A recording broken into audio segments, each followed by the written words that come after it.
भारत देश हमारा संविधान से चलता है और संविधान को जिस दिन से ये सरकार आई है इसने तार तार करके रख दिया है।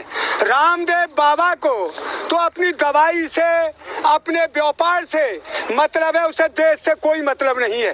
जिन डॉक्टरों ने बेचारों ने रात दिन घर नहीं गए, बहुत से तो 15-15 दिन तक, उनकी मेहनत पर सब पर रामदेव ने पानी फेर दिया है। उनके दिल से क्या बीत रही होगी आज उन डॉक्टरों के दिल से पूछिए। जो वैज्ञानिकों ने ये दवाई को बनाया आज उनके दिल से पूछिए।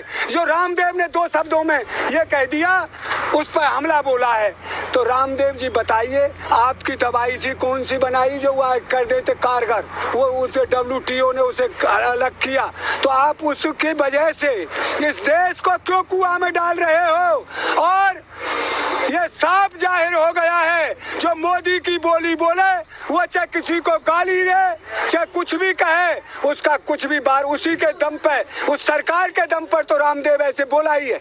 नहीं जो जिसने इन डॉक्टरों को और इनको बेचारों को ये कहा है, एक डॉक्टरों की वजह से मरे हैं ये आदमी, जो इनके और अंग्रेजी दवाई के वजह से मरे हैं। जो इनके चेले हैं बालाकृष्ण, वो बीमार होते हैं तो वो खुद एम्स में चले जाते हैं, भर्ती हो जाते हैं, वो एलोपैथिक इलाज करवाते हैं। अरे वो एक दिन मैंने अखबार पढ़ा था, उन डॉक्टरों ने निकाला है इनका जो चेला था वो एम्स में इलाज करवा के आया। जब बाबा के पास दवाई थी तो आपने उसका इलाज क्यों नहीं किया, और फिर आप 10-20 मरीजों को बचा देते जब गैस नहीं मिल रही थी, तो हम भी जान लेते कि रामदेव के पास ऐसी दवाई है जिससे जो देश को बचा लेगी। अगर इस सरकार के थोड़ी बहुत भी कोई बची हो तो ऐसे रामदेव बाबा को जिसने डॉक्टरों का क्या देश का अपमान किया है, देश के वैज्ञानिकों का अपमान किया है, ऐसे रामदेव को तुरंत जेल में होना चाहिए। जिस तरह से बयान दिया है बाबा रामदेव ने, क्या वो गैर संवैधानिक नहीं लगता आपको? गैर संवैधानिक, ये कोई संवैधानिक बयान, ये तो ये है लठराज कर रहा है बीजेपी का और रामदेव का। एक मेरा कोई कुछ नहीं बिगाड़ सकता, किसी की हिम्मत नहीं जो मुझको जेल में डाल दे। किसका हाथ हो सकता है इसमें? इसमें सरकार का, और किसका है? मोदी का और अमित शाह का, इनका हाथ है, और किसका है? लेकिन बीजेपी सरकार में बहुत सारे बाबा जेल के अंदर हैं, आखिर इस पे कार्रवाई क्यों नहीं हो रही है, क्या लगता है आपको? अवश्य होगी, अवश्य होगी, करवा के रखेंगे। डॉक्टरों ने भी अपनी उसके लिए, मैंने आज ही अखबार में पढ़ा, पूरा देश डॉक्टरों के साथ खड़ा है। कमी हुई तो इस सरकार पर हुई, बेचारों ने इस्तीफा दे दिया। मध्य प्रदेश में कितने ने, उत्तर प्रदेश में इस्तीफा दिया है 16 डॉक्टरों ने, उनसे उनके परिवार वाले लड़ते थे, कहीं दवाई नहीं थी, कहीं ऑक्सीजन नहीं थी, डॉक्टर कहाँ से लाए खरीद करके। ये कमी फेल हुई है, सरकार डॉक्टरों के जिम्मे की ठीकरा फोड़ दिया है। तो ये अपने मन में सोचिए पूरे देशवासी, ये एक बहुत बड़ा षड्यंत्र है। क्या देश में पाखंडवाद को फिर से मजबूत करना चाहते हैं? पाखंडवाद में, अगर ये देश डूबा ही पाखंडवाद में है। गौमूत्र पीती थी वो कौन है? वो सांसद है प्रज्ञा ठाकुर। उत्तर प्रदेश में 3 मंत्री, कितने मंत्री मर गए, MLA मर गए, उनको सलाह देती कि आप गौमूत्र पीजिए। अरे इस देश को क्यों कुआं में ढकेलते हो भाई?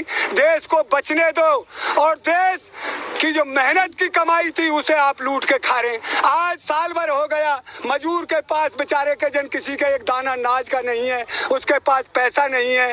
बच्चे 1 साल हो गया है पढ़ाई स्कूलों से बैठे हुए, फीस दे रहे हैं, उन्होंने कह दिया स्कूल वालों ने, भाई फीस चाहिए हमें, तो घर बैठे रहे आपके बच्चे।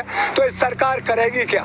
ये क्या चाहती है? ये चाहती है यहाँ सब बिना पढ़े, बिना पढ़ी समाज हो जाए, कोई बोले नहीं हमारे सामने, और ये तानाशाही राज का डंका ऐसे ही बाजता रहे।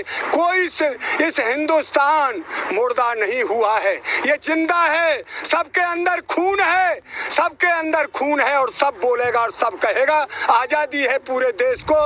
एक जो गलत काम करेगा, अगर मीडिया जो हमारी मोदी मीडिया कहते हैं वो वाई लूटने के लिए इनके पीछे लगी डोलती है, जैसे भाड़ बजाते नहीं है वो काम कर रखा है मीडिया ने। अब तक तो कहते थे गाजीपुर बॉर्डर उजड़ गया, वहाँ कोई है ही नहीं, और अब ये कह रहे हैं 2-3 दिन से 26 जनवरी से 26 मई आई थी, पुतला दहन किया है सरकार का। सरकार से कहिए दवाई का इंतजाम करे, बेड का इंतजाम करे, ऑक्सीजन का इंतजाम करे। आप अपनी ओर से विफल हुए हैं। किसानों को ये मत समझिए किसान यहाँ से चला जाएगा।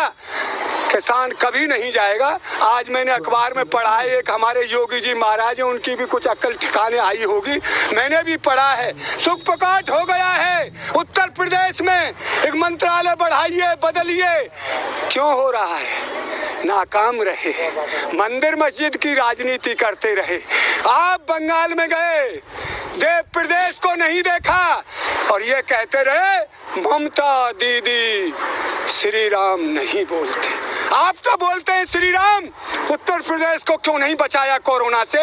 आप तो रोज श्री राम बोलते हैं और आपकी सारी पार्टी बोलती है। चाहे आप ऐसा श्री राम बोलते हैं, एक जनता मर जाए पर कुर्सी नहीं जाए। आपको सोचना है इस देश और प्रदेश के बारे में। आपको मुख्यमंत्री की पदवी मिली, आपको प्रधानमंत्री की पदवी मिली, आपने झूठा वायदा देकर देशवासियों के सामने जो विश्वासघात किया है, देश इसे कभी माफ नहीं करे।